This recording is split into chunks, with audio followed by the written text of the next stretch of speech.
मैं एक बात स्पष्ट करना चाहता हूं कि गुरु केवल मार्गदर्शक है। गुरु का वर्क है कि हम आपको भगवान तक ले जाए। इसमें मेरा एज सच कुछ नहीं है। आपकी श्रद्धा है, आपका भाव है ईश्वर के प्रति। ईश्वर के प्रति आप जो अपनी भावना से, अपनी श्रद्धा से जो कुछ करते हैं, उसी का परिणाम है कि आप लोगों को जो भी सफलता या आपके जीवन में जो भी उन्नति, समृद्धि और आपका कल्याण होता है, उसके कारण और उसके स्वरूप सिर्फ भगवान है, ईश्वर है।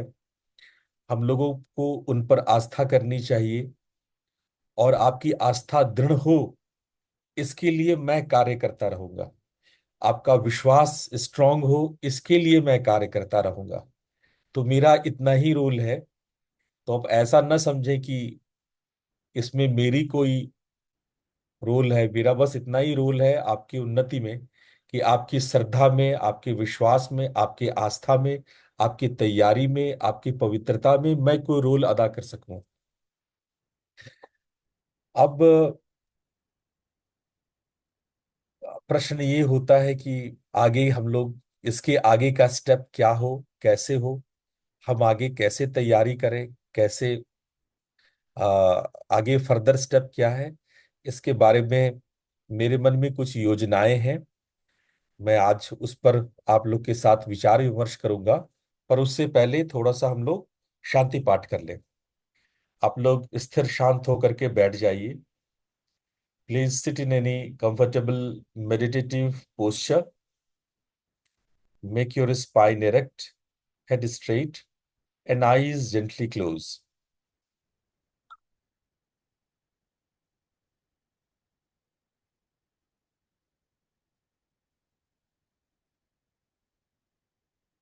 With the closed eyes, watch your whole body. Watch as you are the drashta, the seer, the observer. पूरे शरीर को स्थिर करें, शांत करें,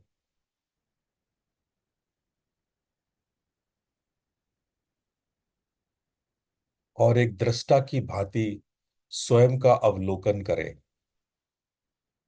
चारों ओर से स्वयं को देखें। Watch your self from all around, from your front, from your back, side wise, and overall. Look as you are outside of your body and watching the mirror.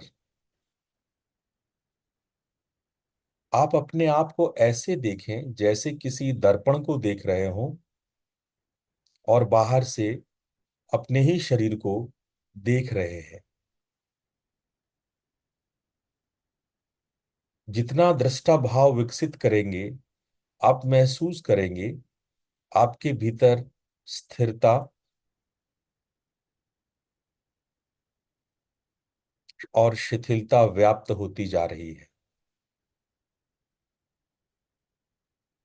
When you make yourself observer completely, you will feel you become stable, steady,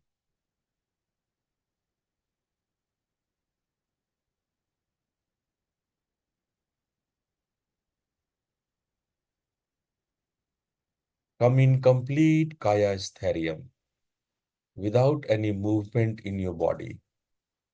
This steadiness develop the calmness inside, the tranquility inside.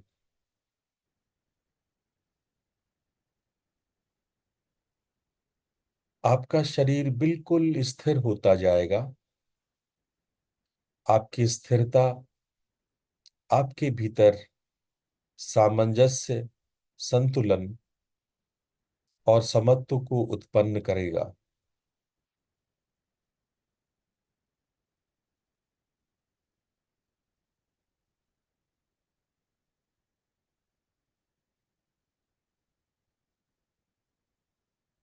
अब आप और सूक्ष्म चीजों के प्रति दृष्टा भाव बने। Now we become observer for more subtle things. Breath. Watch your breath. Do not change the rhythm of the breath.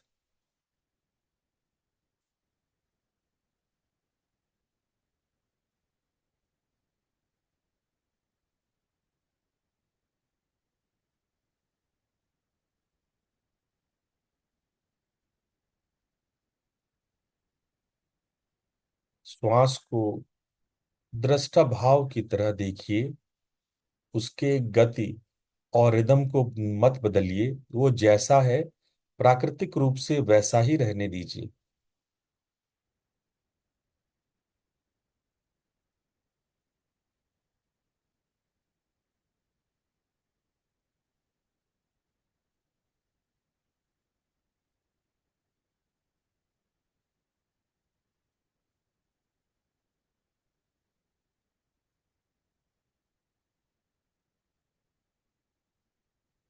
शरीर को बिल्कुल काया स्थैर्य में रखिए।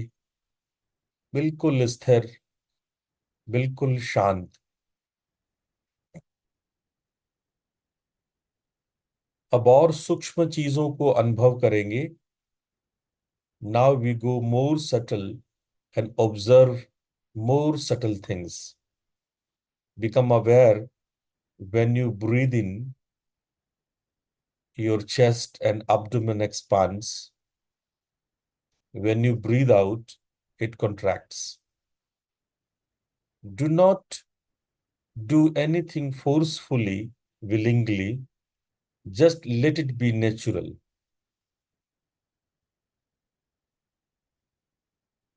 सजग बने।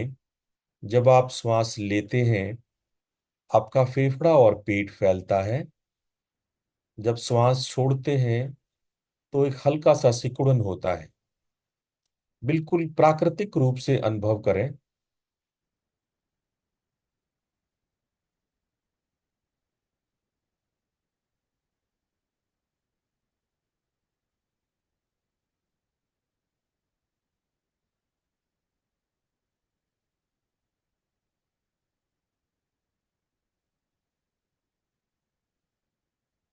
अब कुछ और सूक्ष्म सजगता को डेवलप करेंगे। सजग बनिए। आसपास होने वाले किसी गंध को। Become aware of any smell all around.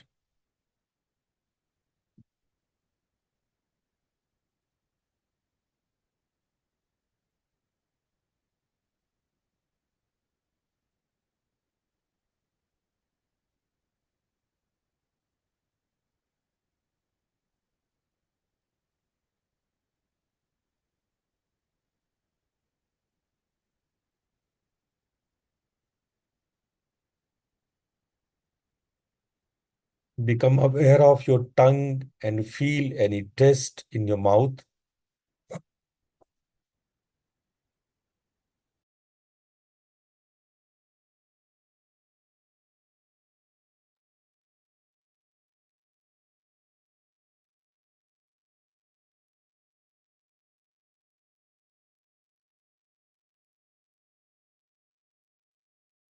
With the closed eyes, feel any color or darkness, shade of colors or shade of darkness behind your eyes.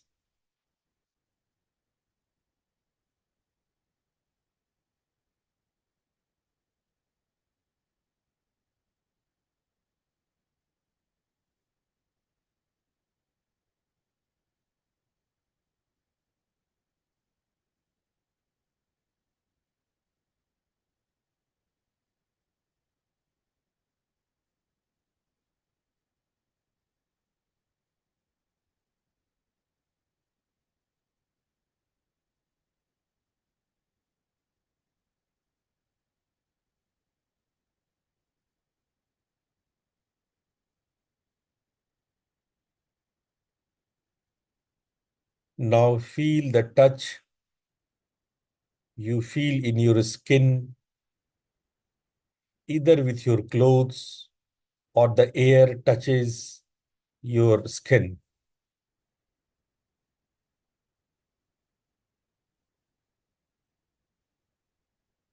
Feel the temperature of your skin, of your body.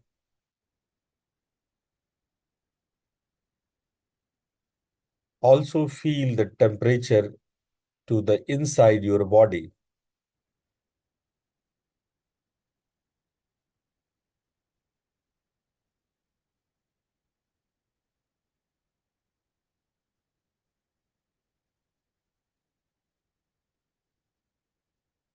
Now listen the sounds coming from outside. Move your mind from one sound to another sound.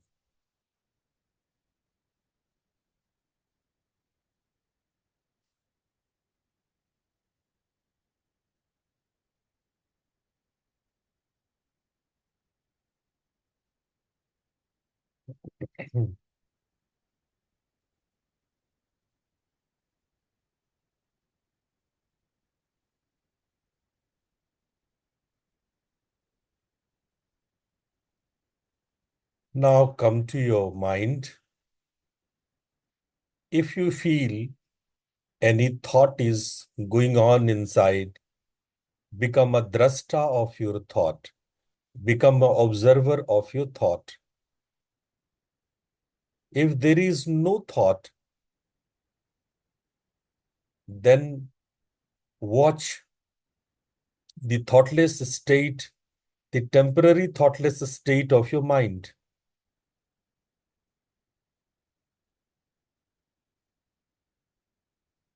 There could be only two states of your mind, thoughtful or thoughtless. Whatever there, observe it.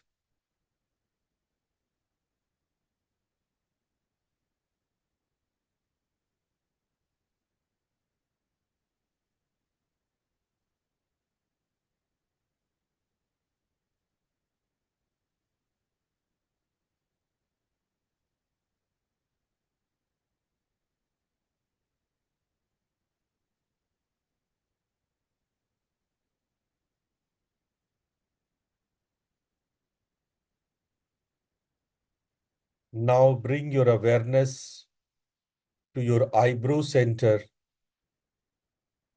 and visualize there a flame,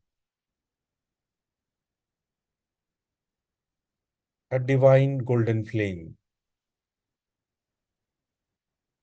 We will chant 3 Om all together and Shanti Path after that all together.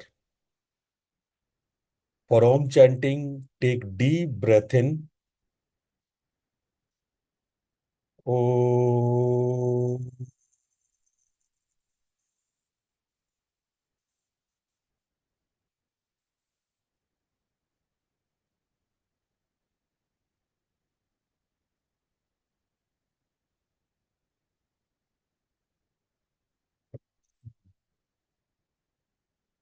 Om.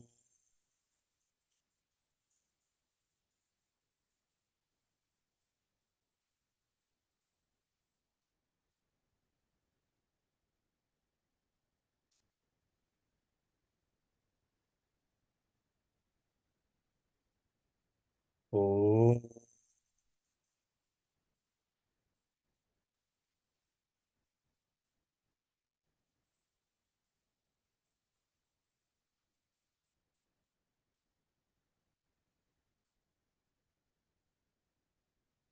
Now Shanti Path together. Om Asatu Ma Sadgamaya Tamaso Ma Jyotirgamaya Mrityurma Mritam Gamaya. Om सहनावतु सहनौ भुनक्तु सह वीर्यं करवावहै तेजस्विनावधीतमस्तु मा विद्विषावहै। ओम शांति शांति शांति।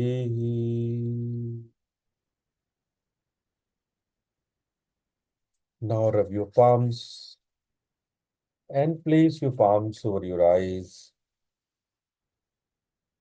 and gently eyes open and hands down.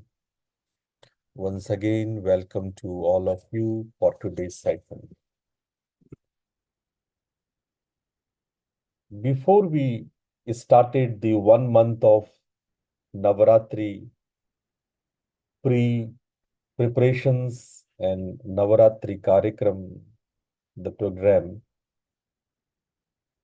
we were discussed about the preparations, how to prepare ourselves for sadhana, for meditation.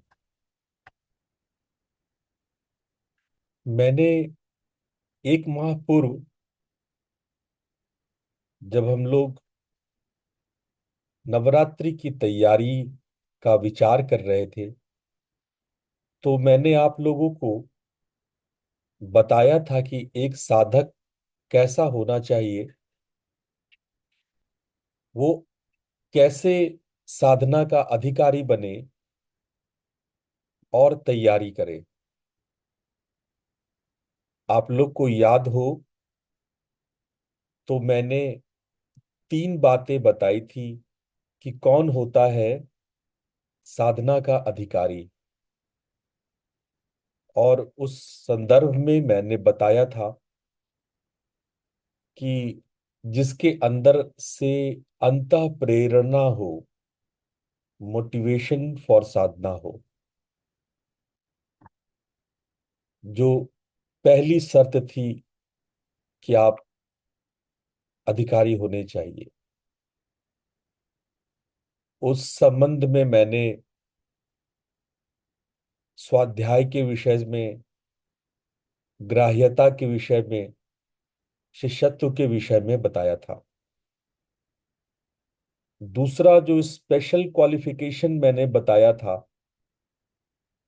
कि वो उसमें मुमुक्षुत्व हो, मोक्ष की इच्छा हो। और तीसरा मैंने बताया था कि जिस पर अनुग्रह हो, जिस पर देवी देवताओं की कृपा हो, ऐसे 3 लोग अधिकारी होते हैं। जिसमें कि जो पहला है, उसमें सारे लोग अधिकारी हो सकते हैं। उसी तरह से आपको याद हो, मैंने तैयारी की 3 भूमिकाएं बताई थी। पहला पवित्रीकरण, जिसमें कि आप स्वयं को पवित्र बनाते हैं। पवित्र में अगेन कई चीजें हैं। आपका शरीर शुद्ध हो, आपके प्राण शुद्ध हो, आपका मन शुद्ध हो, आपका जो पंच तत्व है वो शुद्ध हो, और आपका चिति, आपका चित्त शुद्ध हो। ये सारे शुद्धिकरण के लिए हम लोग ये पाठ जो हम लोगों ने किया, उस विषय में ये शुद्धिकरण का काम करता है। जो हम लोगों ने कवच अर्गला कीलक से पाठ करना शुरू किया, और बाद में जब दुर्गा सप्तशती के साथ साथ अनेक स्तोत्रों का पाठ हमने किया, उससे काया शुद्धि, मनोशुद्धि, प्राण शुद्धि, भूत शुद्धि और चित्त शुद्धि, ये 5 प्रकार की शुद्धियां, पवित्रता हमारे भीतर उतरती है। और ये पांचों शुद्धि नहीं होती है तो आप ध्यान में नहीं उतर पाते, ध्यान में बाधाओं को महसूस करते हैं। ये आप जान लो कि ये पांचों शुद्धि इतना अनिवार्य है कि इसके बिना दुनिया का बेहतरीन से बेहतरीन साधना प्रणाली, दुनिया का बेहतरीन से बेहतरीन गुरु, साक्षात भगवान अवतार भी लेके आ जाए, अगर ये शुद्धियां आपके भीतर में नहीं है तो आप ध्यानस्थ नहीं हो पाएंगे। इसीलिए ये शुद्धियां अनिवार्य है, हम तैयारी करते हैं। और मैंने बताया कि हमारे सनातन धर्म में एक पाठक बनना, आगम ग्रंथों का पाठ करना, इन पांचों शुद्धियों को पूर्ण करता है। यही नहीं, इसके अलावे भी और प्रक्रियाएं हैं। ऐसा नहीं है कि केवल सनातन धर्म ने पाठ को ही बताया है, और भी कई तरीके बताए। जैसे प्रत्याहार का तरीका, अगर हम प्रत्याहार करना सीख जाए तो भी हम इन शुद्धियों को प्राप्त करने लगते हैं। प्रत्याहार धारणा ध्यान से पूर्व किया जाता है, और प्रत्याहार एक अनिवार्य अंग है कि हम धारणा ध्यान कर सके। तो प्रत्याहार के विषय में भी मैंने पहले बताया। प्रत्याहार क्या है? प्रत्याहार है जब हम अंतर्मुखी होते हैं। प्रत्याहार क्या है? जब हम बाह्य संवेदना से विहीन होते हैं। प्रत्याहार क्या है? मनोनिग्रह है। प्रत्याहार क्या है? अंतर्मौन है। प्रत्याहार क्या है? कायास्थैर्यम है। प्रत्याहार क्या है? अजपा जप है। इस प्रकार की अनेक क्रियाएं जो आपको बाह्य संवेदन से मुक्त कर अंतर्मुखिता, अंतर जगत की यात्रा कराती है। आपका मन निग्रह होकर के शांत होता जाता है। आप अंतर मौन में उतरने लगते हैं, इनर साइलेंस में उतरने लगते हैं। आपका शरीर बिल्कुल स्थिर और मन भीतर के स्वाभाविक वाइब्रेशंस में विलीन होने लगता है। तो वो प्रत्याहार है। तो हमने पहली विधि अपनाई कि हमने आगम ग्रंथों का पाठ किया। अब हम दूसरी विधि अपनाएंगे, प्रत्याहार की विधि अपनाएंगे। इस दूसरी विधि में आने वाले 2 सप्ताह, 14 दिन तक हम दूसरी विधि को अपनाएंगे और हम प्रत्याहार का अभ्यास करेंगे। प्रत्याहार के अभ्यास के लिए हमारे हमने कुछ बहुत सारे प्रैक्टिसेस पिछले कई सालों में मैंने कराए हैं आपको, जो योग से, तंत्र से, कुछ बौद्धिस्ट साधना है, कुछ जैनियों के साधना है। मैंने कई साधनाएं पिछले विगत वर्षों में मैंने कराई है। अब समय है कि हम एक बार उस तैयारी पर भी ध्यान दें। उन तैयारियों का उद्देश्य ये है कि जो आगे का हम लोग का नया जो प्रैक्टिस मैं दिवाली में कराने वाला हूं, जो 5-6 दिन का मैं श्री विद्या कराने जा रहा हूं, ये श्री विद्या में आप लोग तैयार हो सके, एक गहरी छलांग लगा सके। मेरे पास एक व्यक्ति ने कहा कि गुरुजी, ये 1 महीने के कार्यक्रम के बाद अचानक से मुझे ध्यान करने का मन करने लगा है। मेरा मन होता है कि मैं शांत एकांत मन को स्थिर करके बैठ जाऊं।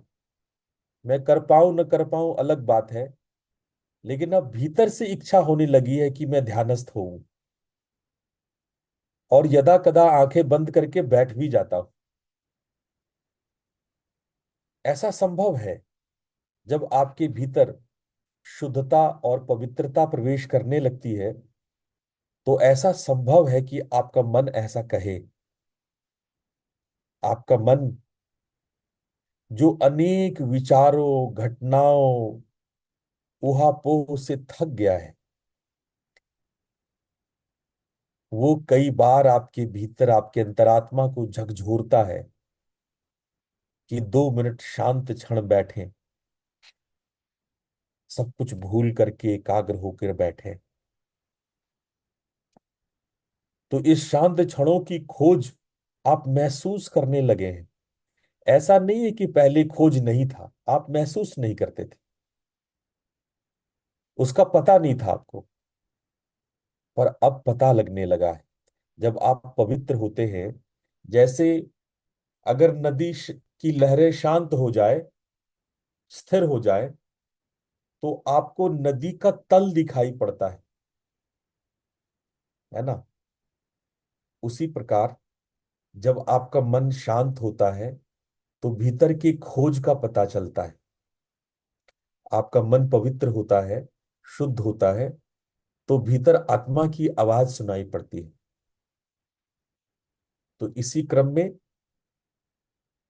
हम कुछ व्यवस्था चाह रहे हैं, आप लोग का सहयोग चाह रहे हैं कि आप लोग ये 2 सप्ताह जो मंडे से शुरू होकर के अगले 28 तारीख तक, 14 से 28,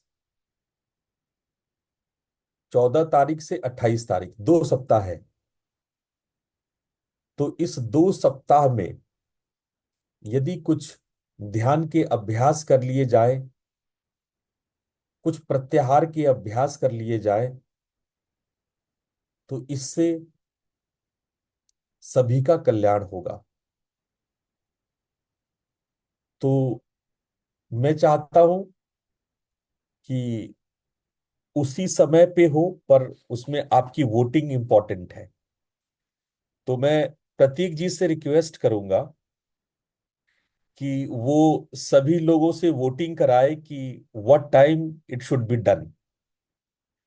मेरा तो भाव यही रहेगा कि सुबह 6 बजे उठने की, प्रैक्टिस करने की आपकी आदत बन गई है। सुबह 6 से 7, 1 घंटे इतने दिनों से, 1 महीने से आप देते आ रहे हैं, और ये अच्छी आदत है।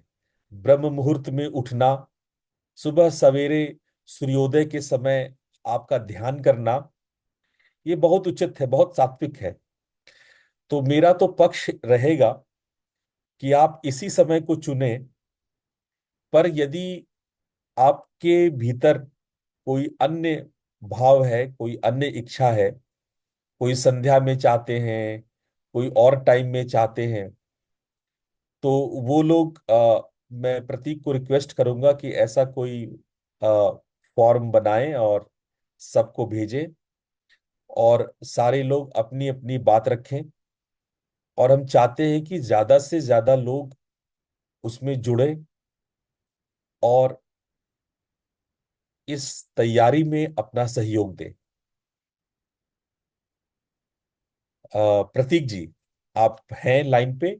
जी गुरुदेव, बिल्कुल। मैं एक सर्वे रोल आउट करके और सबसे समय, उचित समय मांग लेता हूँ इन 2 हफ्तों के लिए। और मैं ये भी चाहता हूं कि अब की बार ये कार्यक्रम 2 या 3 अलग अलग ग्रुप में हो, ताकि मैं आप आप लोगों के भीतर से नेतृत्व को ढूंढ सकूं। यानी कि कुछ लोग जो बहुत अच्छा ध्यान करा सकते हैं वो सामने आवे और अपनी प्रतिभा से एक टीचिंग, एक एबिलिटी को शो करें। इसके लिए भी मैं चाहता हूं कि जो लोग ध्यान कराना चाहते हैं वो लोग भी अपना नाम दें, और उनसे भी मैं रिक्वेस्ट करूंगा कि वो लोग अ, इस 2 सप्ताह के कार्यक्रम में अपनी भागीदारिता दें, और जो ये करा सकते हैं वो कराएं। तो प्रतीक जी, आप ये भी उस फॉर्म में एक क्लॉज डालिएगा कि जो लोग नेतृत्व करना चाहते हैं, जो इंस्ट्रक्शन देना चाहते हैं, मैं आप लोग को सिखाऊंगा। निश्चित रूप से आप लोग को कैसे कराना है ये सब कुछ मैं बताऊंगा। पर मैं चाहता हूं कि आप में से ही कोई कोई आगे आए और सीखे कि कैसे कराया भी जाता है। मेरा उद्देश्य आपको शक्तिशाली बनाना है। मेरा उद्देश्य है कि आपके अंदर की प्रतिभा को बाहर करूं, मैं आपको मजबूत बनाऊं। तो इसके लिए हम ये चाहते हैं कि जो लोग आप में अच्छे टीचर हैं और वो ध्यान के सत्र को कराना चाहते हैं वो भी बाहर आए। मैं उनको सिखाऊंगा, मैं उनको इतना मजबूत बनाऊंगा कि वो समाज को लाभ दे सकें। एक बहुत महत्वपूर्ण प्रश्न इन सब से हटकर कल शाम में मेरे पास आया था। प्रश्नकर्ता पूछते हैं कि दुर्गा पाठ करने से, सप्तशती पाठ करने से सनातन को समझने का मौका मिला। थोड़ी गहराई से, जो पहले कभी नहीं जानते थे कि दुर्गा सप्तशती में ये बातें लिखी हुई है, सनातन धर्म का इतना विशाल और गहरा अर्थ है, वो मालूम चला। प्रश्नकर्ता पूछते हैं कि हम अपने सनातन कल्चर को कैसे जाने, किन पुस्तकों को पढ़ें, किन किताबों को पढ़ें जिससे कि हमें और ज्यादा सनातन धर्म के बारे में मालूम हो। तो देखिए महोदय, हम तो टाइम टू टाइम कुछ कुछ कराते रहते हैं। आप लोग को कभी शिव सूत्र पढ़ा दिया, कभी शक्ति सूत्र पढ़ा दिया, कभी योग सूत्र पढ़ा दिया। आप लोगों को कभी सांख्य बता दिया, तो कभी आप लोगों को गीता बता दिया। कभी रामायण रामचरितमानस का पाठ करा दिया, तो कभी देवी पाठ करा दिया। ये तो मैं कराता रहता हूं। लेकिन मैं आप लोगों को 10 किताबें आज बताऊंगा। जो लोग नोट डाउन करना चाहते हैं नोट डाउन करें। 10 किताबें ऐसा है कि आपको पढ़ना ही चाहिए। आप अपने घर की लाइब्रेरी में उसको जरूर रखिए और उसको पढ़िए।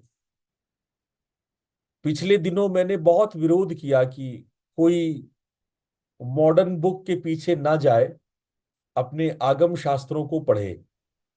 उसी क्रम में मैं आगे बताता हूं कि किन ग्रंथों को पढ़ना चाहिए। अब कहते हो गुरुजी आपने बोल तो दिया कि नई किताबों को मत पढ़िए, पुरानी किताबें पढ़िए।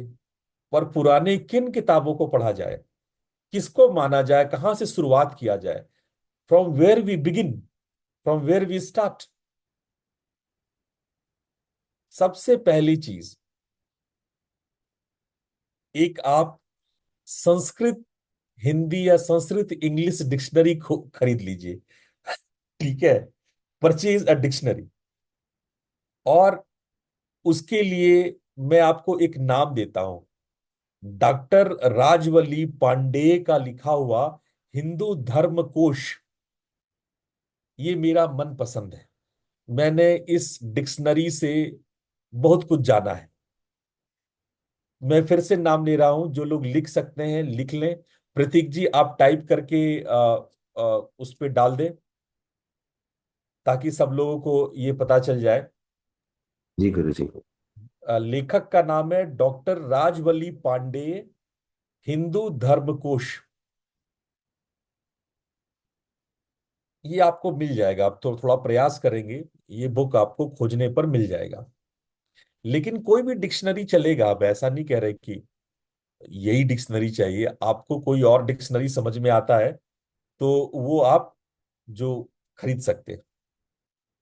अच्छा, ये तो हो गया पहली किताब। दूसरी किताब, आप गीता प्रेस से श्रीमद् भगवत गीता की पहली किताब, the first book you should purchase is Shrimad Bhagavad Gita. Sanatan Dharma को समझने के लिए सबसे पहली किताब जहां से शुरू करना चाहिए वो है श्रीमद् भगवत गीता। आप कहोगे गुरुजी गीता प्रेस ही क्यों, और तो भगवत गीता पे तो बहुत सारी टीका है, बहुत सारे लोगों ने भगवत गीता पे बहुत सारी किताबें लिखी है। दुनिया में सबसे ज्यादा शोध और टीका का विषय गीता रहा है, सबसे ज्यादा, गिनीज है, रिकॉर्ड है इसका। तो भाई ऐसा क्यों, तो हम कहेंगे कि आपको सिर्फ श्लोक और उसका शब्दार्थ पढ़ना है। गीता की छोटी छोटी किताबें खरीदिए, उस पर टीका मत खरीदिए आप। Don't go for the tika, don't go for the detail description, just the shloka and the meaning, just that's all. Shloka and the meaning, do not go to the deep description of. लेकिन फिर आप में कुछ लोग कहेंगे नहीं गुरुजी मुझे तो डीप डिस्क्रिप्शन वाली चाहिए, आप वैसी किताब बताओ जिसमें गहरा एक्सप्लेनेशन हो। कुछ लोगों को एक्सप्लेनेशन पढ़ने में मजा आता है, क्योंकि कुछ लोग फिलोसोफर होते हैं। Those who are the philosophers they love to study the tika, they love to study the details.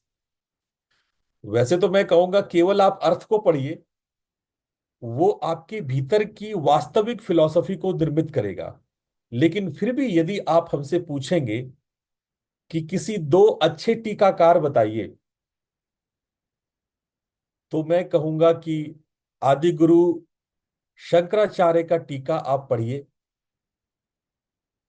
या नहीं तो राम सुखदास का टीका आप पढ़िए, आप स्वामी राम सुखदास का टीका।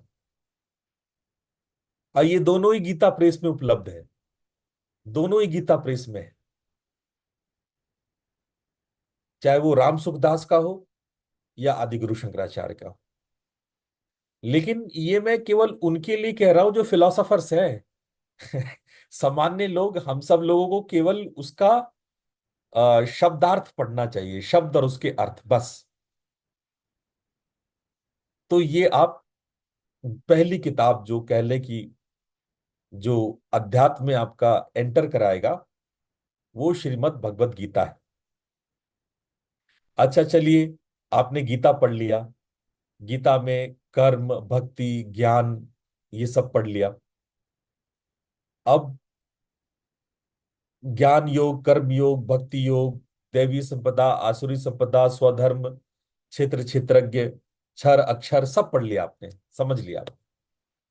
अब आगे क्या गुरुजी, आगे आप पढ़िए सांख्य दर्शन।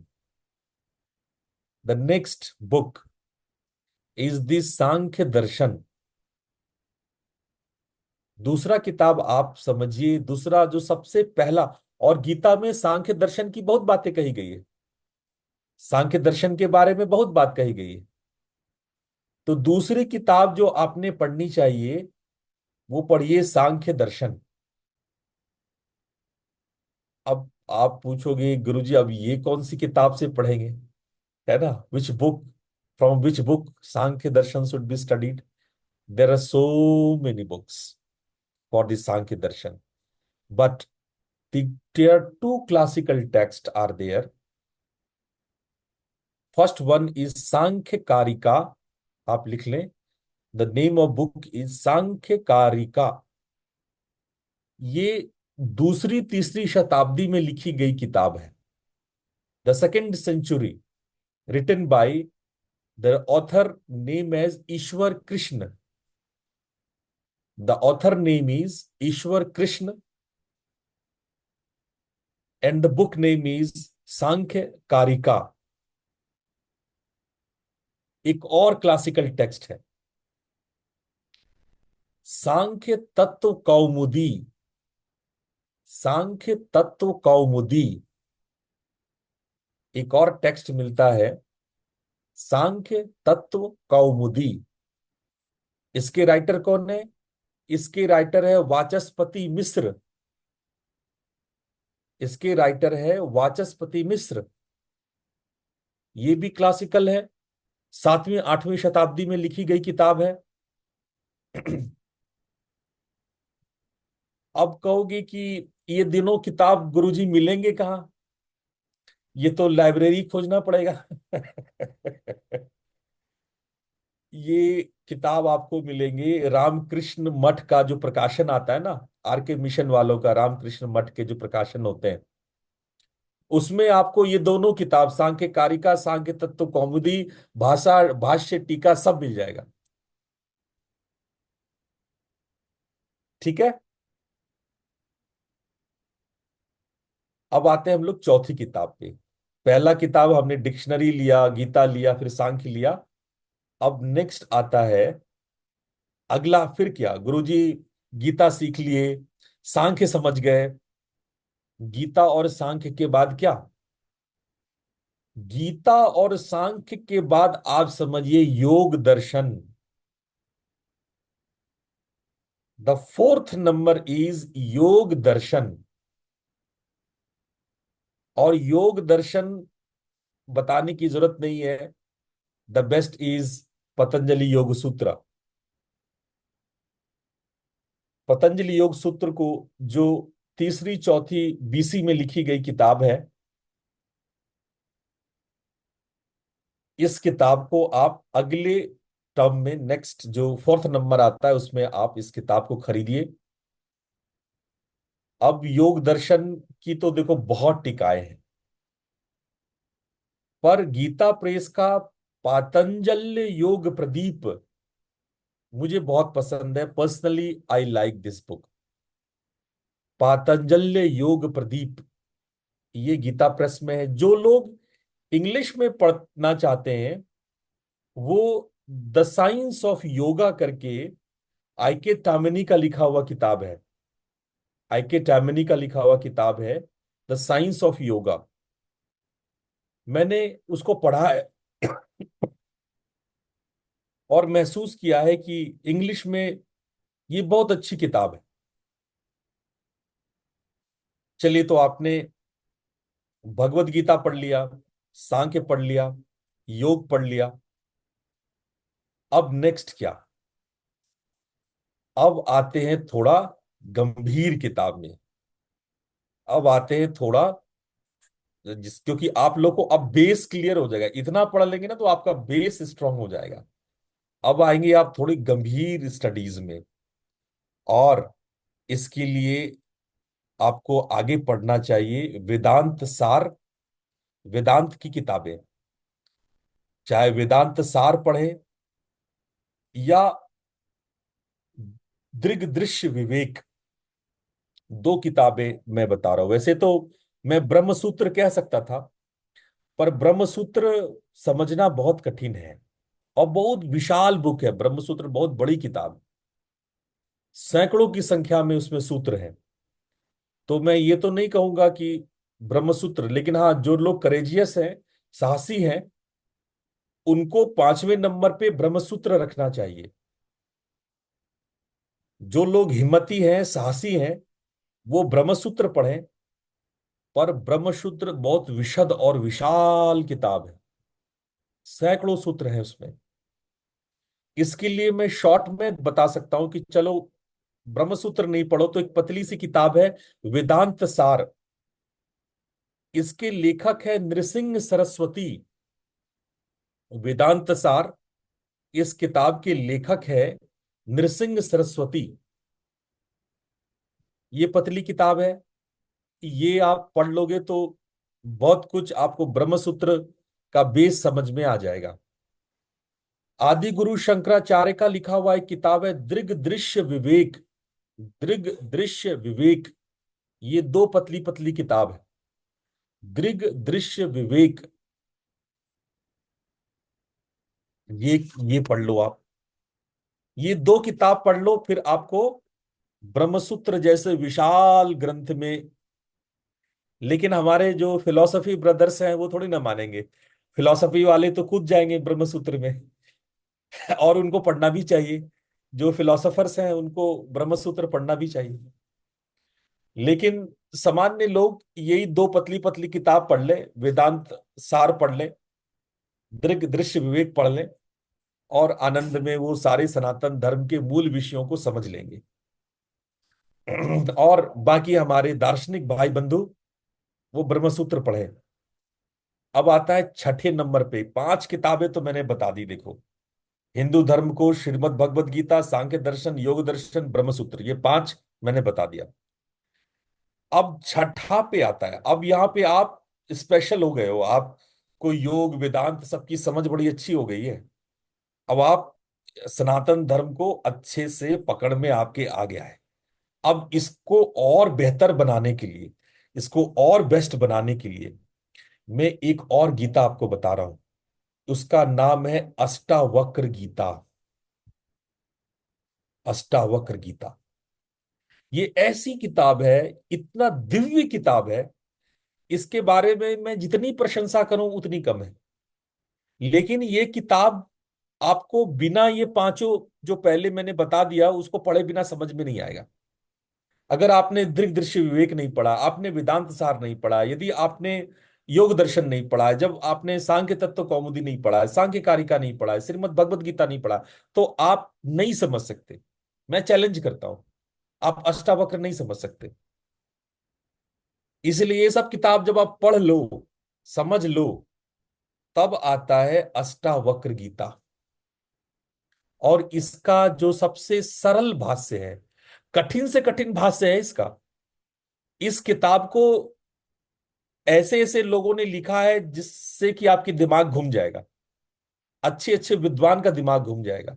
लेकिन मैं आपको बोलता हूं जो सबसे सरल जिसने लिखा हो, सबसे इजी जिसने लिखा हो, सबसे सरल जिसने लिखा है, उसका नाम है स्वामी अखंडानंद सरस्वती। स्वामी अखंडानंद सरस्वती का लिखा हुआ जो टीका किया हुआ अष्टावक्र गीता, ये आज की किताब नहीं है।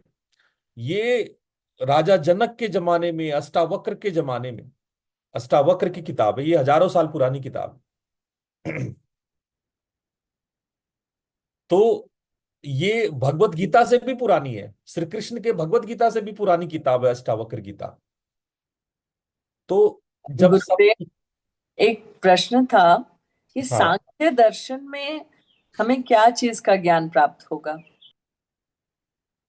हमें सांख्य का ज्ञान, हमारा दर्शन का जो बेस है, हमारे हम लोग क्यों क्या पढ़ रहे हैं, हम लोग सनातन धर्म को समझने की कोशिश कर रहे हैं ना।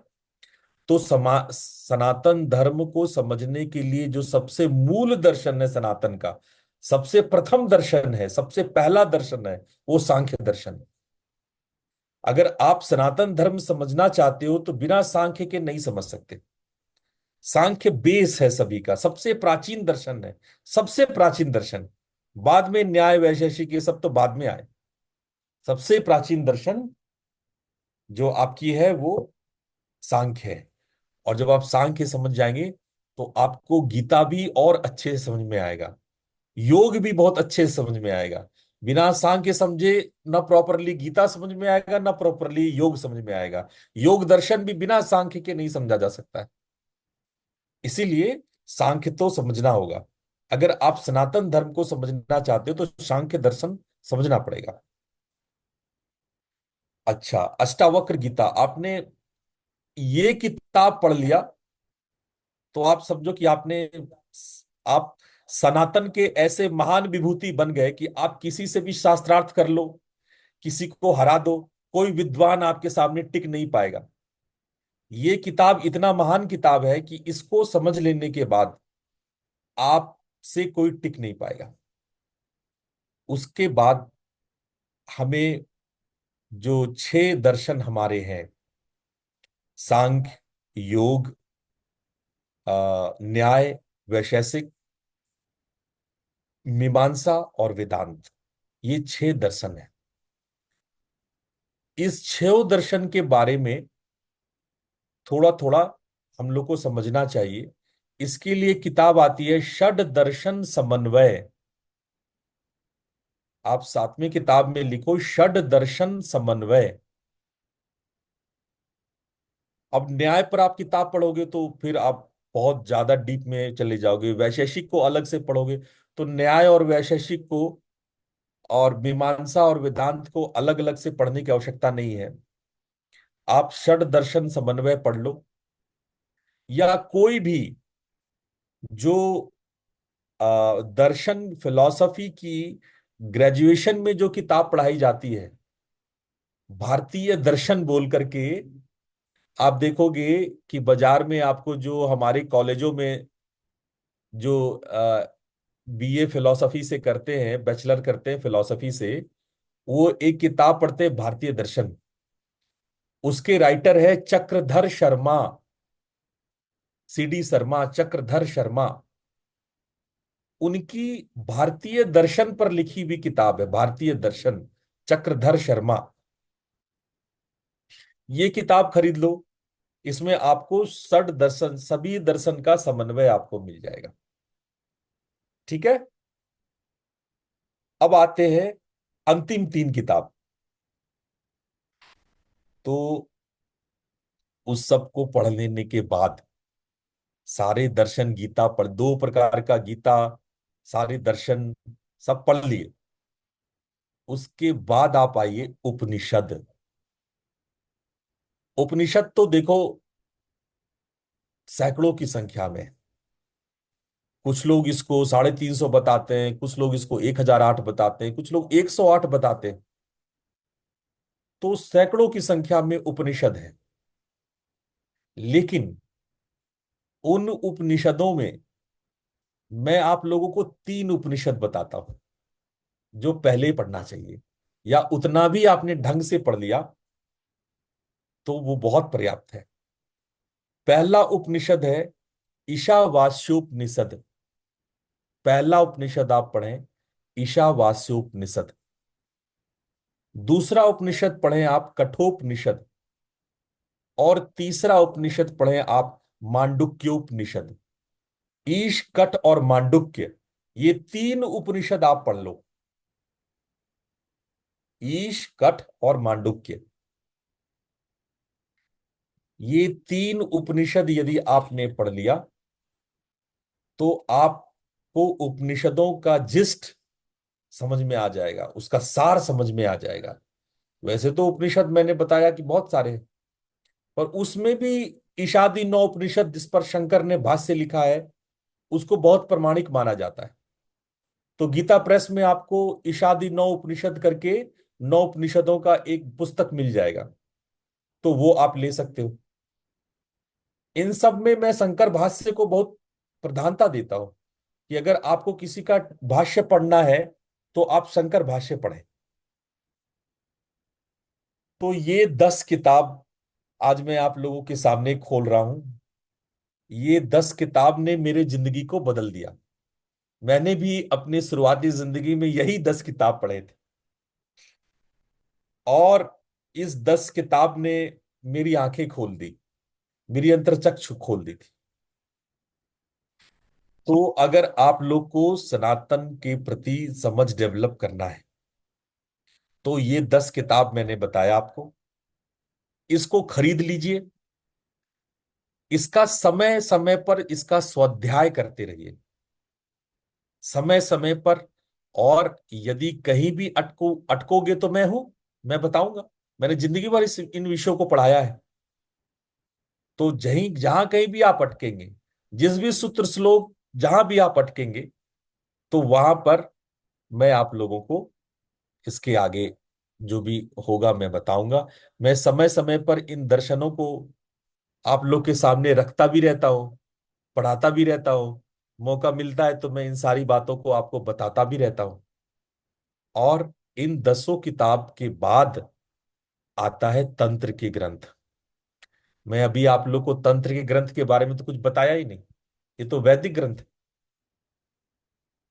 अभी उसके बाद है तंत्र के ग्रंथ, लेकिन वो आज मैं नहीं बताऊंगा। पहले आप थोड़ा वैदिक ग्रंथ समझ लो। तांत्रिक ग्रंथ तो और भी जटिल है, आप नहीं समझ पाओगे। तांत्रिक ग्रंथ यदि मैं बताना शुरू करूंगा तो आप किताब तो खरीद लोगे, पढ़ नहीं पाओगे। मेरे एक स्टूडेंट थी, उन्होंने बड़ी जिद किया, गुरुजी नहीं मेरे को तंत्र की किताब भी बताओ। मैंने 8-10 किताबें बता दी। उस लेडी ने वो खरीद भी लिया। और जब मैं दोबारा उनसे मिला तो कहती है कि मैं बार बार पढ़ती हूँ, मुझे कुछ लिखा तो हिंदी में है पर कुछ समझ में नहीं आ रहा है। वो हिंदी में ही लिखा हुआ है लेकिन कुछ समझ में नहीं आ रहा। अब जैसे आप फॉर एग्जाम्पल वरिवस्या रहस्यम पढ़ें, शारदा तिलकम पढ़ें, या आप तंत्रालोक पढ़ें, आप किताब को उलट के पढ़ेंगे आपको कुछ नहीं समझ में आएगा। पेज का पेज पढ़ जाइएगा, आपको एक लाइन नहीं समझ में आएगा। क्या लिखा है वो आपके दिमाग में नहीं करेगा। इसीलिए कह रहे हैं कि अभी मैं तंत्र की किताब को स्पर्श नहीं कर रहा हूं। अभी तो आप पहले सनातन धर्म को समझ लो। वैदिक सनातन धर्म का मूल है, और तंत्र उसका क्रिया है। उस फिलॉसफी को हम कैसे अपने जीवन में क्रियात्मक रूप में लाते हैं, वही तंत्र है। ठीक है। तो पहले तो आप दर्शन को समझो। जब दर्शन आप समझ जाओगे तो उसको क्रिया में कैसे लाएं, वो तंत्र बताता है। तो उसके बाद में जब ये सारे किताब आप समझ जाओगे तब मैं तंत्र की 10 किताब बताऊंगा कि तंत्र के कौन से 10 किताब है। ये 10 किताब पढ़ लो, उसके बाद आप पूर्ण रूप से हमारे भारतीय मनीषी ऋषियों की विषय आस्था को समझ जाओगे। तो ये तो आपके प्रश्न का उत्तर हुआ। आपने पूछा था कि सनातन धर्म को कैसे समझे जाने। इसके अलावे आपके मन में यदि कोई प्रश्न बन रहा है तो आप पूछ सकते हैं। You may ask if you have any question.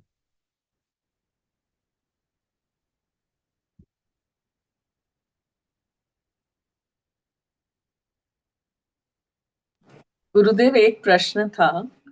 जो काली कवचम हमने किया था, वो हम हमारी रोज की साधना में कर सकते हैं? हाँ बिल्कुल कर सकते हैं, बिल्कुल कर सकते हैं। अच्छा। जो भी कवच मैंने बताया, चाहे वो काली कवच हो, सरस्वती कवच हो, या लक्ष्मी कवच हो, वो निश्चित रूप से आप कर सकते हैं।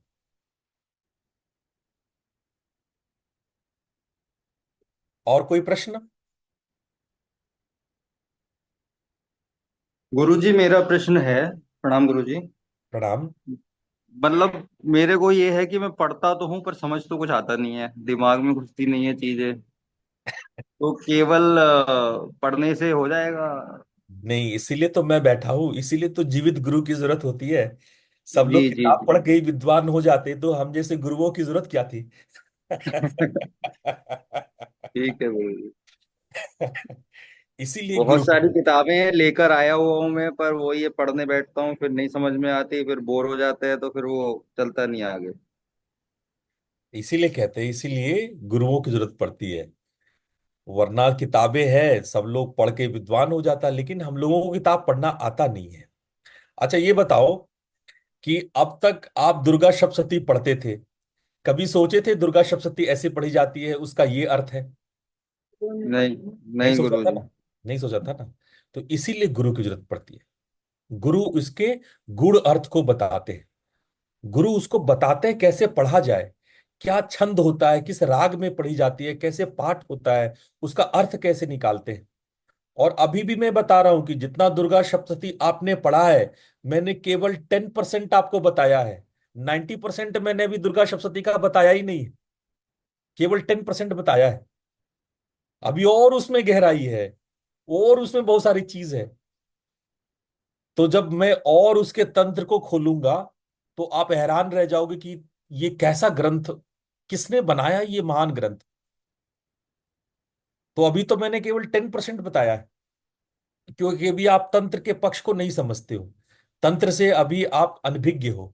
इसीलिए मैंने बहुत सारे एस्पेक्ट को बताया नहीं, मैंने बड़े सामान्य एस्पेक्ट को बताया है। तो उसी तरह जो ये किताबें मैंने आपको बताई है, वो जब अध्ययन करोगे तो आप मेरे से पूछोगे, मैं बताऊंगा। और मैं समय समय पर ये क्लासेस लेता रहता हूं।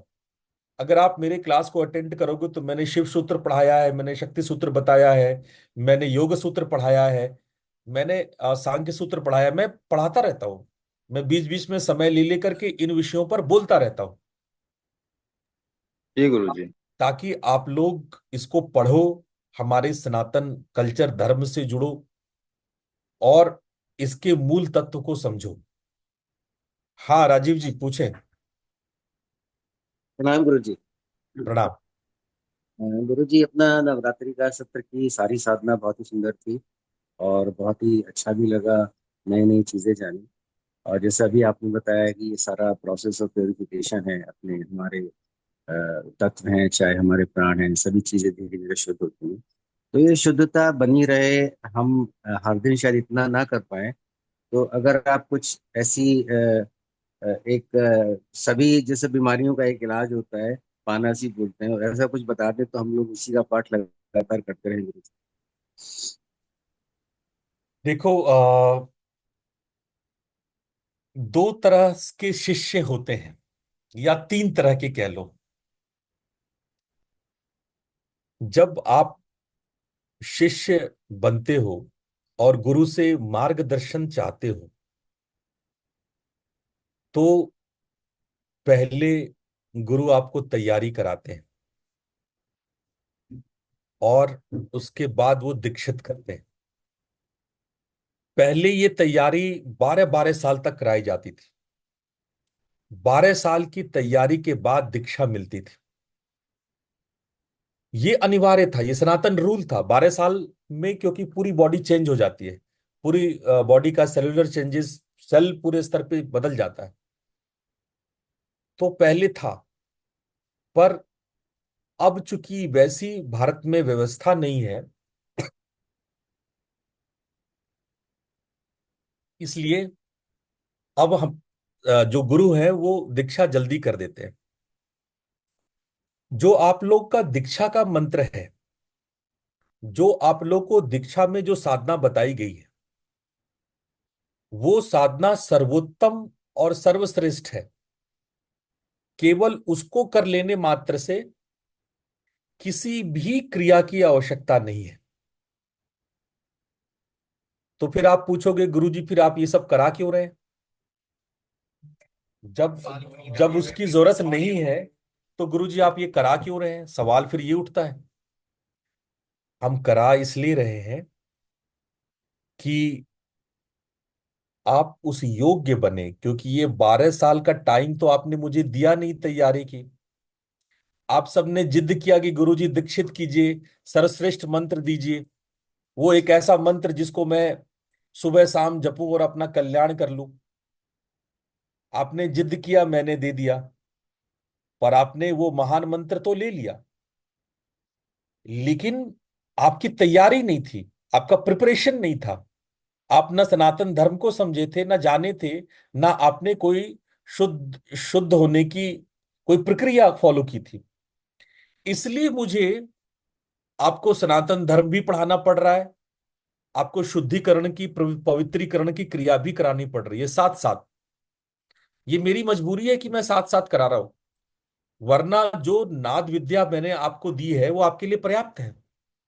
इसके अलावा कुछ नहीं बचता है। ये अंतिम है, दिस इज द लास्ट। जो नाद साधना बताई गई है, जब आप इन पुस्तकों का अध्ययन करेंगे, तंत्र के किताबों का अध्ययन करेंगे, तो जहां सब खत्म हो जाता है वहां नाद साधना है। नाद साधना वहां से शुरू होता है, वो एंड है। उसके बाद कुछ नहीं बचता है। Nothing, nothing left behind. वो महान विद्या मैंने आपको दी है, लेकिन प्रॉब्लम ये है कि वो महान विद्या आपको समझ में आएगी नहीं, क्योंकि आपने कोई पूर्व तैयारी, आपने कोई किताब नहीं पढ़ा, आपने सनातन धर्म को पढ़ा ही नहीं, आपने समझा ही नहीं, आपने तंत्र को नहीं समझा। तंत्र का सर्वश्रेष्ठ विद्या नाद विद्या है। भगवान शिव कहते हैं कि मैंने 1.25 करोड़ धारणाएं बताई है, विद्याएं दी है, उसमें सर्वश्रेष्ठ नाद विद्या है। उस 1.25 करोड़ विद्या में से नाद विद्या सर्वश्रेष्ठ है, ऐसा तंत्र, ऐसा भगवान शिव कहते हैं। तो जो नाद विद्या मैंने आपको प्रदान की है वो सर्वश्रेष्ठ है, वो उससे ज्यादा कुछ है ही नहीं। लेकिन प्रॉब्लम ये है कि हम लोग उसके लिए तैयार ही नहीं है। आप तैयार नहीं हो, आपको न नाद सुनाई पड़ेगा, न बिंदु दिखाई पड़ेगा, न सुमिरन समझ में आएगा। आप आके मेरे से पूछोगे कि कुछ बता दीजिए गुरुजी, कुछ करा दीजिए। क्योंकि अब जो विद्या मैंने आपको दी है उसके बाद तो कोई विद्या शेष ही नहीं है, कुछ बचता ही नहीं है, तो आखिरी है। और मैंने आपको आखिरी पकड़ा दी है, तो आपको वो विद्या ही नहीं समझ में आती है। तो मेरे पास ये स्थिति आ जाती है कि अच्छा ठीक है, चलो गंगा के बगल में थोड़ा सा कुआं खोद लो, कुआं का पानी पी लो। गंगा का पानी तो आपको समझ में आएगा नहीं। गंगा की पवित्रता तो आपको समझ में आएगी नहीं। तो चलो बगल में कुआं खोद लो, कुआं का पानी पी लो, वो पास में नाली है वो पी लो। तो अभी जो स्थिति है, हमने जो आपको नाद विद्या दिया है वो सर्वोत्तम है, सर्वश्रेष्ठ है, उससे बेहतर कुछ नहीं है। अगर वो आप नियमित करते हो, अगर आप नियम से श्रद्धा से उसको करते हो, तो आपको किसी किताब की पढ़ने की जरूरत नहीं है। कबीर साहब ने जब नाद विद्या सीखा, जब वो नाद को सुनने, अनहद नाद सुनने लगे, तो कबीर साहब ने कहा कि तुम कहते हो किताब की लेखी, मैं कहता हूं अखियन देखी। जो किताब में लिखा है वो आंखों से देख रहे थे, वो बता रहे हो मसीह कलम छुओ नहीं, उसने कभी किताब कलम छुआ नहीं, और उसको सर्व शास्त्रों का ज्ञान हो गया। ऐसा है अनहद नाद विद्या। जो नाद विद्या करता है उसको तो किसी चीज को पढ़ने जानने की आवश्यकता ही नहीं है, उसको सब प्राप्त हो जाता है। क्योंकि जितनी विद्याएं बनी है सब मातृकाओं से बनी है, और नाद विद्या मातृकाओं से बाद की विद्या है, मातृकाओं से भी आगे की विद्या है। तो नाद विद्या की तो कोई बराबरी कर ही नहीं सकता है। चाहे आप कितने भी शास्त्र को समझ लो, अंत में इसी बात पे पहुंचोगे कि सर्वश्रेष्ठ है नाद विद्या। उसके आगे कुछ नहीं है, उसके आगे सब फेल है, कोई विद्या उसको उसके आगे नहीं है। और वो विद्या मैंने आपको प्रदान की है। लेकिन अभी हमारे नामदानियों को इस बात की समझ ही नहीं है, उनको ये मालूम ही नहीं कि उनको क्या मिला है। है कि नहीं। एक बार एक व्यक्ति को हीरे की पोटरी मिली, जो समुद्र किनारे बेचारा निराश बैठा था।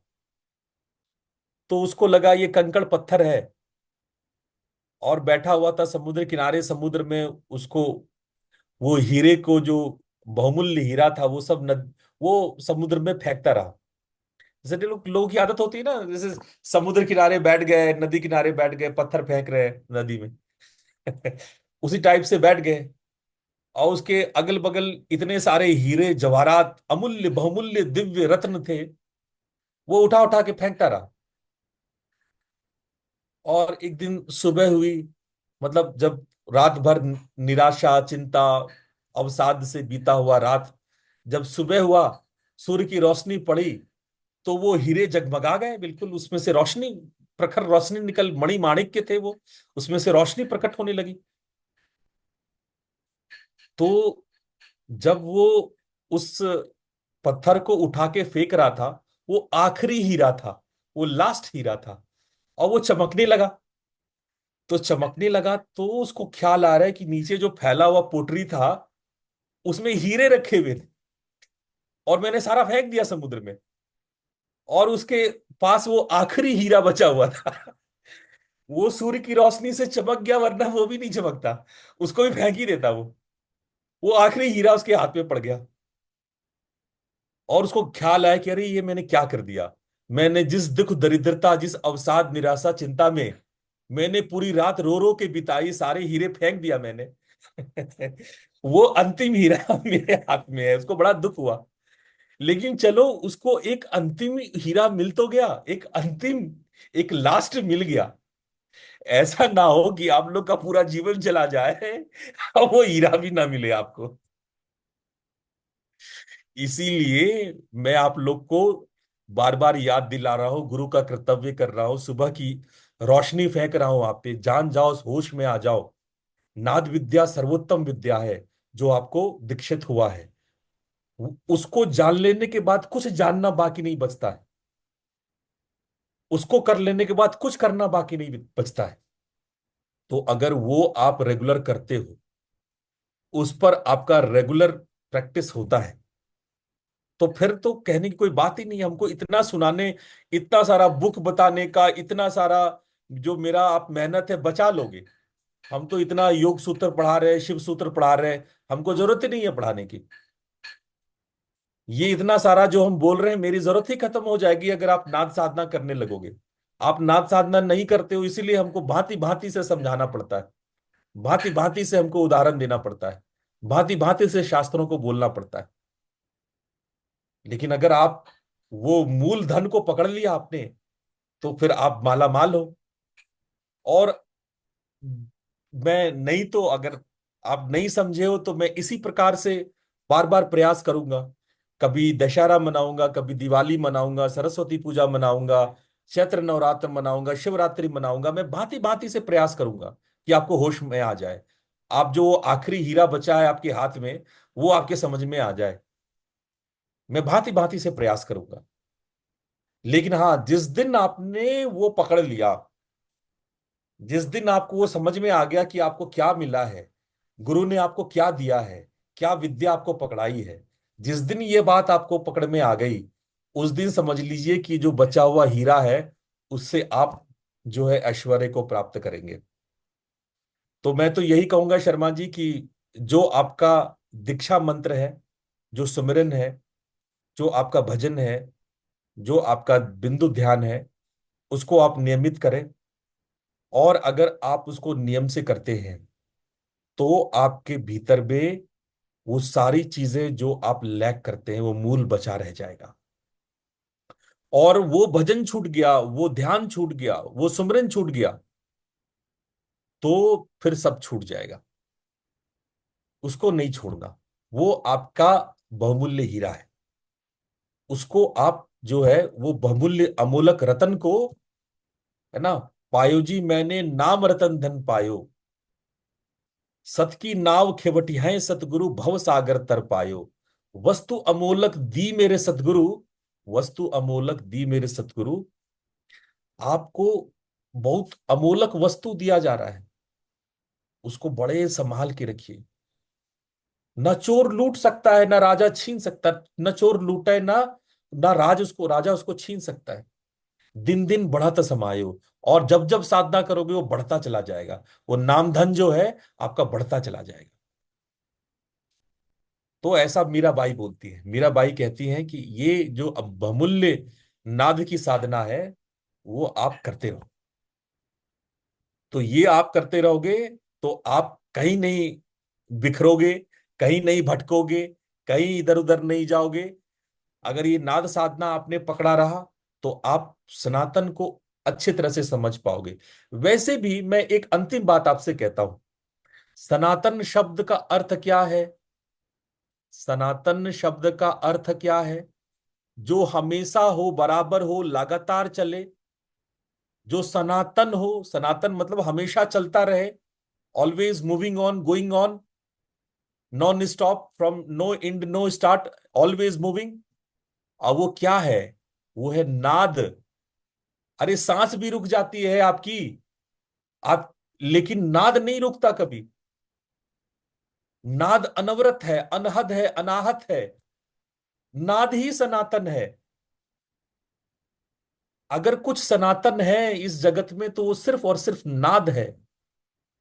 जब मैं सनातन धर्म की बात करता हूं, तो ये नाद का धर्म है, अनहद नाद का धर्म है। और इस रहस्य को आप समझते हो तो आप सनातन। ये तो मैंने सबसे गूढ़ बात बोल दी। ये बात हमको सबसे अंतिम में बोलना चाहिए। 12 साल तक आप लोग को गीता पढ़ाना चाहिए। 12 साल तक आप लोग गीता पढ़ो, जो अष्टावक्र गीता पढ़ो, उपनिषद पढ़ो 12 साल तक, तब मैं बताता ये बात। और हमेशा से ऐसा ही होता आया है। ऋषियों ने ये बात सबसे आखिरी में बताई है। जब आप घिरंड संहिता पढ़ोगे, जब आप हठ प्रदीपिका पढ़ोगे, सारा आसन प्राणायाम सब कुछ बता दिया, सारा मुद्रा बता दिया। अंतिम लास्ट चैप्टर में जाके नाद नाद योग बता रहे हैं। जब सब करा दिया तब। क्योंकि पहले बता देंगे तो उसका वैल्यू आपको मिलेगा, रहेगा नहीं। अरे गुरुजी क्या है, कान बंद करके बैठना ही तो है, क्या है इसमें कुछ भी, वो आपको समझ में ही नहीं आए। जब पहले बता दिया जाता है तो आप उसको वैल्यूलेस, यूजलेस समझते हो, आपको लगता है इसका तो कोई मूल्य नहीं है। यही वजह है कि नाद साधकों को अपनी साधना ही नहीं लगता है कि वो महत्वपूर्ण है, जबकि वो सबसे महत्वपूर्ण है। होना तो ये चाहिए, शास्त्रीय तरीका तो ये है कि पहले मैं 12 साल आप लोगों को खूब सनातन किताबें पढ़ा दूं, गीता पढ़ा दूं आप लोगों को, रामायण पढ़ा दूं आप लोगों को मैं, उपनिषद पढ़ा दूं आप लोगों को मैं, जम करके सारे सांख्य वेदांत सब पढ़ा दूं। तब आपको समझ में आता कि वास्तव में नाद साधना क्या है। तो यदि आप पूछोगे, और खासकर जब आप नामदानी हो, और आप अगर हमसे पूछोगे कि कौन सी मूल बात हम पकड़ ले, तो हम यही कहेंगे कि आपको जो मिला है वो सबसे मौलिक बात है। जो आपको मिला है वो सबसे मूल बात है, सबसे बेस, सबसे इंपॉर्टेंट है, उससे बड़ा कुछ भी नहीं है। पर हाँ, ये प्रश्न कोई नामदानी के अलावे पूछता, जो जो दीक्षित नहीं है वो पूछते, तो मैं उनको बोलता कि आप प्रत्याहार का अभ्यास करो। तो मैं उनको बोलता कि प्रत्याहार जो भी हम लोग 14 दिन का जो प्रैक्टिस हम लोग करने वाले हैं उसका अभ्यास करो। जो नामदानी नहीं है वो, उनके लिए मैंने प्रत्याहार का एक कोर्स बनाया है, जो आपको कल से शुरू होगा। जब आप लोग टाइम फिक्स कर लेंगे तो कल से मैं प्रत्याहार का अभ्यास आप लोग को कराऊंगा। आप लोग प्रतीक जी को समय बता दें, और वो समय पे हम लोग प्रत्याहार का अभ्यास करेंगे। हाँ, आ गया आपकी इसमें, नहीं इसमें आएगी आपकी फोटो। कोई और प्रश्न है? प्रणाम गुरु जी। प्रणाम। प्रणाम गुरु जी। प्रणाम, पूछे। मेरा एक प्रश्न था। हाँ जी। Actually ना, मेरा ये प्रॉब्लम थी कि मैंने जो गीता गीता भगवत गीता, हम्म। उसको मैंने 10 बार लगातार पढ़ लिया अभी। हम्म। लेकिन उसको समझने में या उसको मतलब फाइनल डिसीजन मन में करने में थोड़ा टाइम लगता है, मतलब एकदम समझ में नहीं आती। हम्म। लेकिन बार बार पढ़ने से इम्प्रूवमेंट तो आती है। हम्म।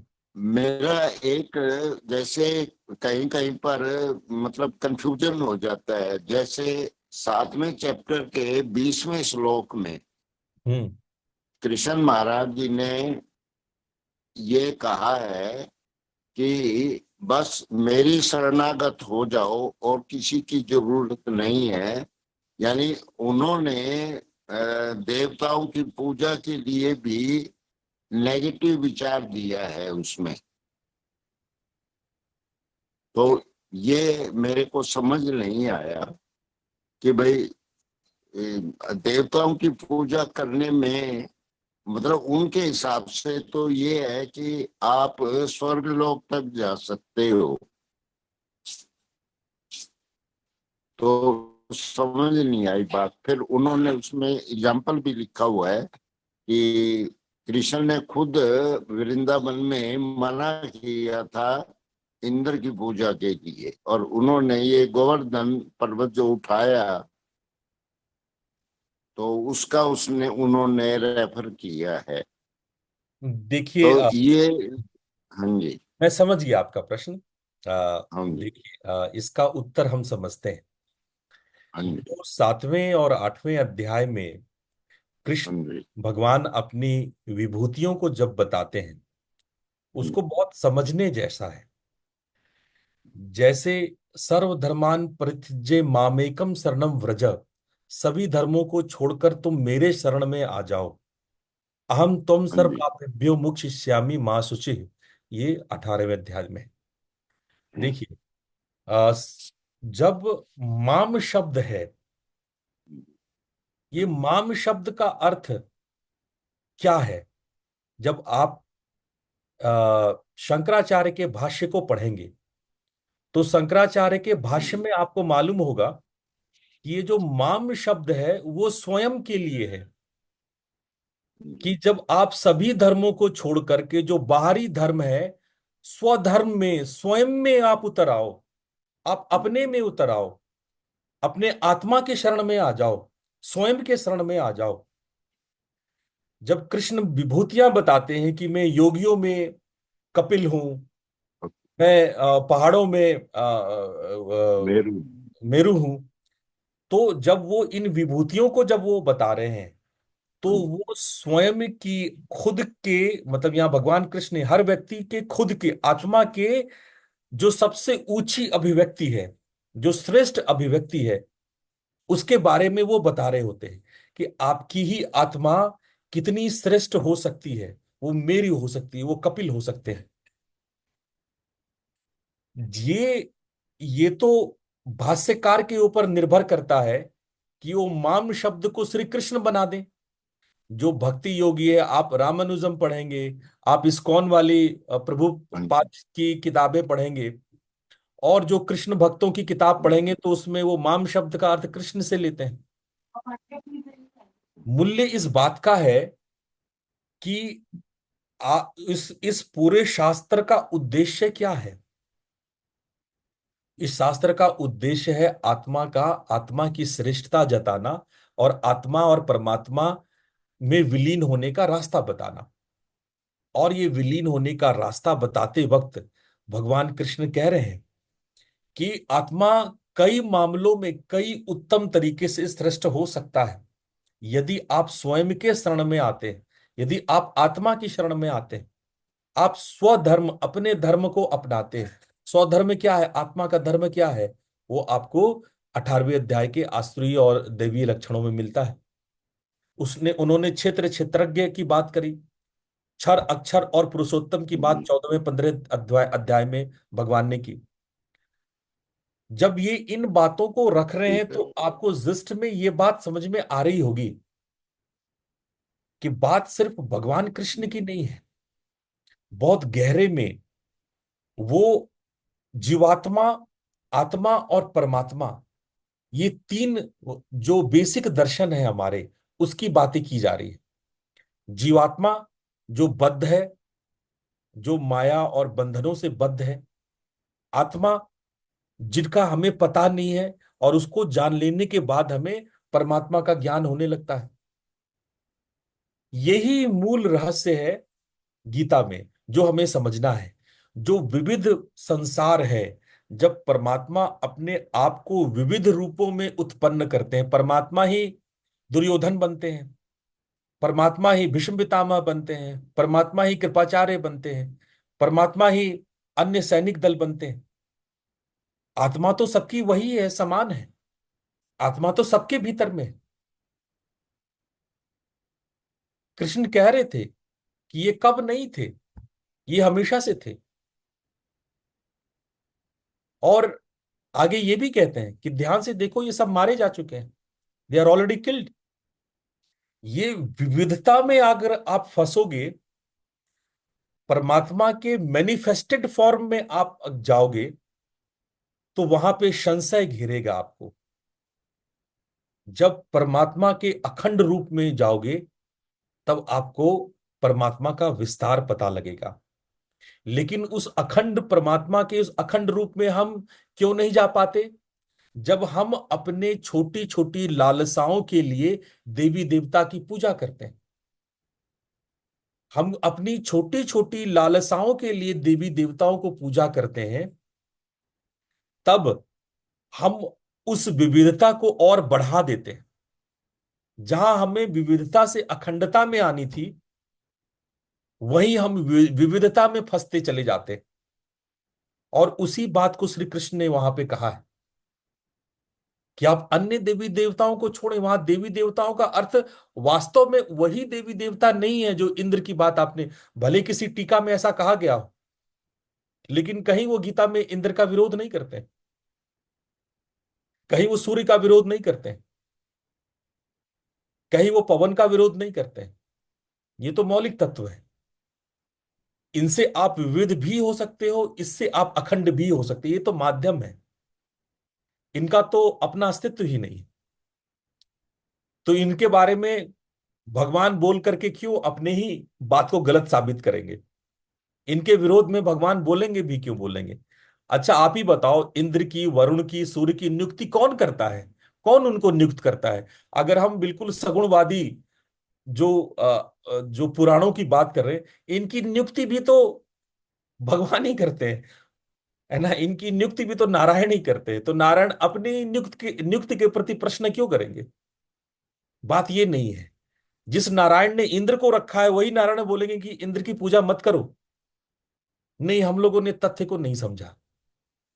तथ्य यह है कि हम छोटी छोटी आकांक्षाओं को लेकर के हम देवताओं के साथ बंध जाते हैं।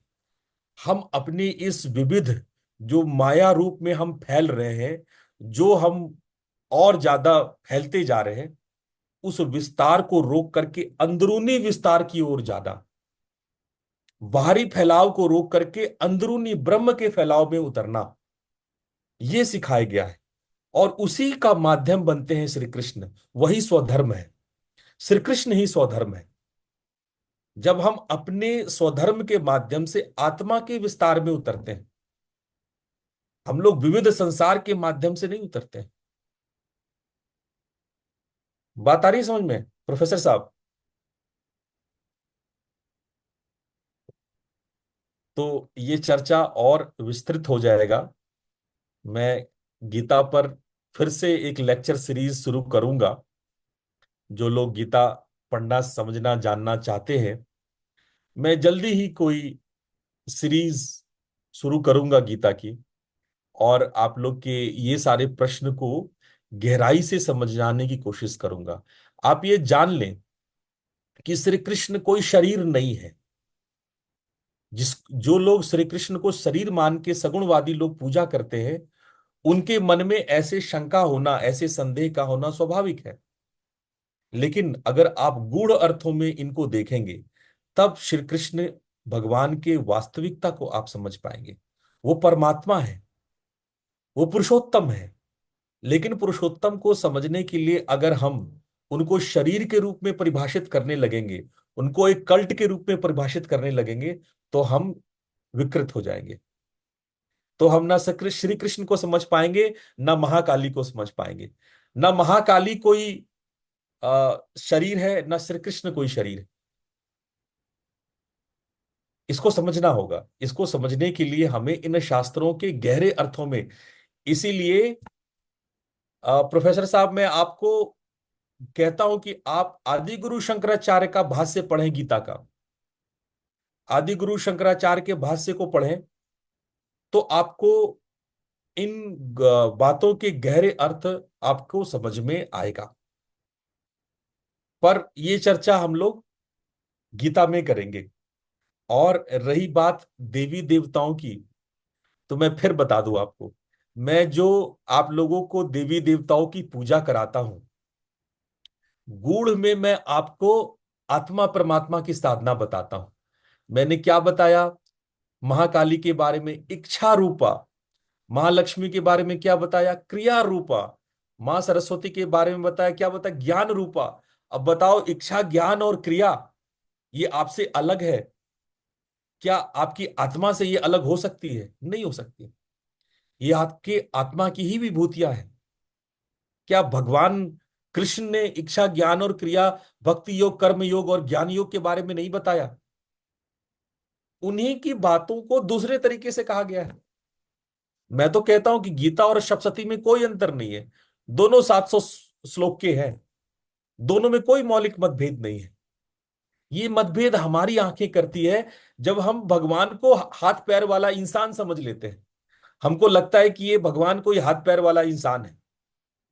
और जब हम कभी भगवान को शरीर समझ लेते हैं, वहीं से भ्रांति शुरू हो जाती है। वहीं से सारे जो शंकाएं हैं वो शुरू हो जाती है। जब कृष्ण कृष्ण की बात करते हैं, अपनी विभूतियों के बारे में बात करते हैं, तो वो अपनी बात नहीं करते। भाई ये शंका गीता में ही, आपको मैं गीता का ही एग्जांपल देता हूं। गीता में ये शंका अर्जुन को हो गया, क्योंकि श्री कृष्ण बोले कि मैंने पहली बार ये ज्ञान जो है सूर्य को दिया था, सूर्य ने मनु को, इक्ष्वाकु को दिया। अरे भाई, तो अर्जुन ही सवाल पूछ लेते हैं कि भगवान, आप तो हमारे उम्र के मालूम पड़ते हैं, आपने ये ज्ञान सूर्य को कैसे दे दिया? सूर्य तो बहुत प्राचीन है, हजारों करोड़ों साल पुराने हैं। प्रोफेसर साहब, आपने ये श्लोक तो पढ़ा ही होगा।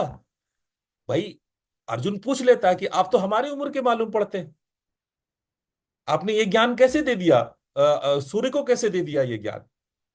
और आप आगे पढ़िए कि उसमें कि गीता में क्या कहा गया है, भगवान ने क्या कहा गीता में। जो लोग भगवान को शरीर समझ लेते हैं, अर्जुन को भी गलती था, अर्जुन भी यही सोचता था कि ये तो मेरा सखा है, ये तो हमारी तरह हाथ पैर वाला एक इंसान है। नहीं, वो हाथ पैर वाले इंसान के भीतर में एक जागृत आत्मा है, एक अवतार छुपा हुआ है। और जब ये गीता पढ़ रहे हैं तो हाथ पैर वाला कोई कृष्ण नहीं बोल रहा है, उसके भीतर का वो जागृत आत्मा बोल रहा है, उसके भीतर का वो पुरुषोत्तम बोल रहा है। आप इस कंफ्यूजन में मत रहिएगा कि यशोदा नंदन श्री कृष्ण, जो हाथ पैर वाले श्री कृष्ण है, वो उवाच कर रहे हैं। नहीं, उस शरीर के भीतर एक जागृत पुरुषोत्तम है, वो बोल रहे हैं। और जब तक इस कंफ्यूजन को आप नहीं समझोगे, तब तक आपको ये भ्रम पैदा होगा। और ये जो भीतर के जागृत श्री कृष्ण है, वो तो सदैव है, वो तो सनातन है, वो समय हमेशा से है। ठीक है कि नहीं? तो इस पे आप मनन कीजिएगा। बाकी मैं गीता पर मैं फिर से एक लेक्चर सीरीज शुरू कर दूंगा। अगर आप सब लोग का मन होगा तो मैं गीता पे, आप लोग अपनी अपनी बातें प्रतीक को लिख के भेजें। आपका मन होगा तो मैं गीता पर फिर से एक सत्र कर दूंगा। चूंकि समयाभाव है मनीषा जी, मैं आपके प्रश्न को नहीं ले पाऊंगा। ऑलरेडी 8:30 बज गया है, इट्स ऑलरेडी 8:30। सो आप अपना प्रश्न को बचा के रखें, मैं अगली बार आपके प्रश्न को लूंगा। आज इतना ही। और शाम तक आप लोगों को प्रतीक के द्वारा सबको ये भेज दिया जाएगा कि कल से क्या कार्यक्रम होगा, कैसे होगा। ये प्रतीक आप लोगों को सूचित कर देंगे। आप सब लोगों का कल्याण हो। प्रणाम। प्रणाम गुरुजी। प्रणाम गुरुदेव। प्रणाम। प्रणाम गुरुजी। प्रणाम गुरु। प्रणाम गुरुजी। प्रणाम आओ गुरुजी। गुरुजी। नमस्ते गुरुजी, नमस्ते।